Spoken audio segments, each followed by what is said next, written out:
Une minute, une actu, des perspectives.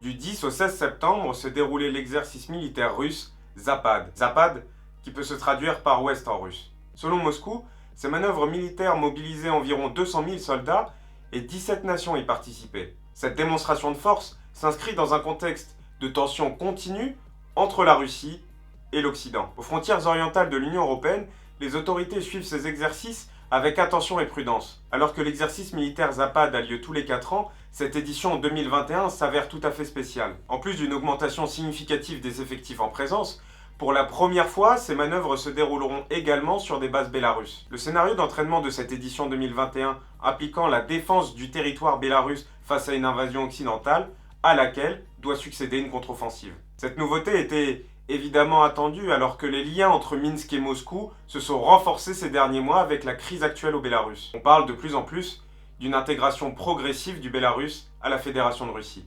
En parallèle, le Bélarus a contribué activement à la détérioration de ses relations avec les pays de l'Union européenne. Depuis juin dernier, le régime d'Alexander Loukachenko a entrepris une opération de guerre hybride à l'encontre de la Lettonie, de la Lituanie et de la Pologne en acheminant des migrants vers ces pays. Des migrants que le régime va principalement chercher en avion au Moyen-Orient. L'objectif étant de déstabiliser les frontières externes de l'Union européenne, faisant craindre à des pays non préparés une crise migratoire. Si ces manœuvres militaires de l'exercice Zapad représentent avant tout une opération de communication directement adressée à la population russe et à l'Occident, il faut quand même rester vigilant. Les frontières entre l'Union européenne et le Bélarus font déjà l'objet de tensions importantes et quotidiennes. Le moindre incident pourrait venir mettre le feu aux poudres.